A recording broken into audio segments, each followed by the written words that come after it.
So, something you'll get asked to do sometimes is construct different angles. Now, if you've seen a previous video, you might already know how to actually do this, how to construct a 60-degree angle. Here's the question: construct an angle of 60 degrees to the point G.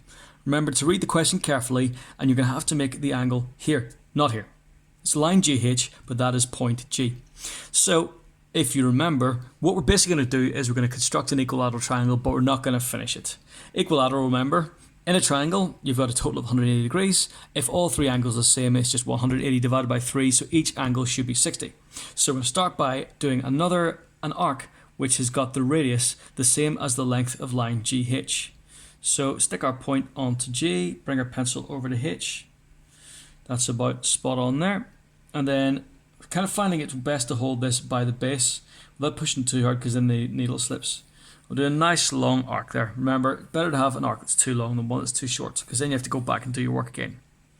Then what we're going to do is we'll construct a second arc starting from H.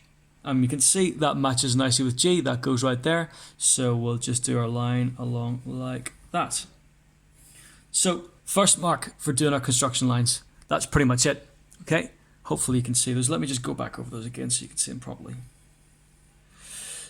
So there's this arc and then this other arc. Yeah, it's a bit more visible. Great.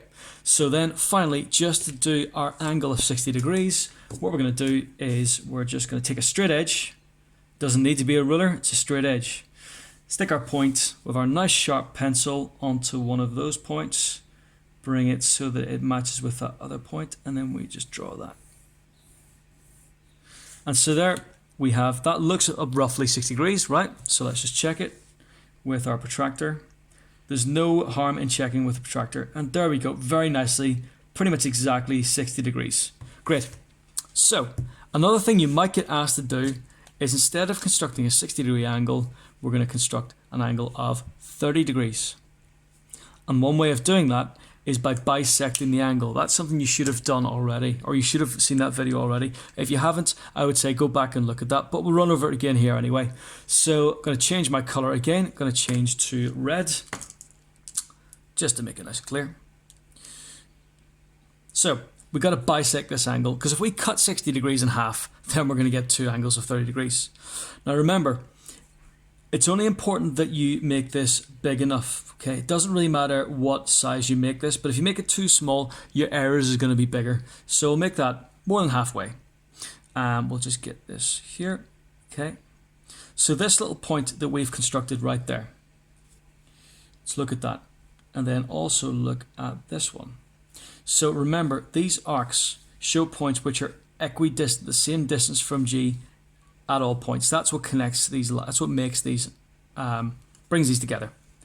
So that means that this distance along here will be the exact same as this distance along here. That's very important.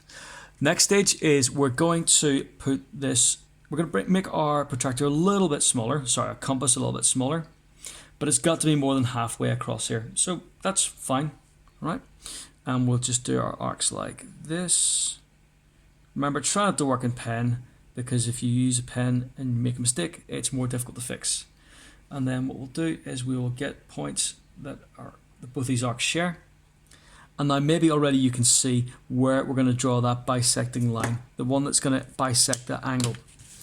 So we see we've got 1, 2, 3 points here which will form a straight line right along the middle. So let me just take whichever, let's take this pen and do that. So put the point of the pen onto one of those points, line up with the other two, and then just draw a line. And there we go, we've bisected the angle. You could eyeball it, but that won't do you very much good because it won't be as accurate. And also you need the construction lines to show you've actually got this. So a slightly more complicated question, but a more complicated question means more marks. Oh, went out of focus there. So what we can see, we've got our construction lines to form our 60 degrees, our construction lines to form our 30 degrees as well, to bisect that. Okay, let's just check it, measure our angle here. So we already measured 60 before, and we get 30 here, which means that must be 30, and oh, just adjust that. There you go, 30, 30, 60. Happy.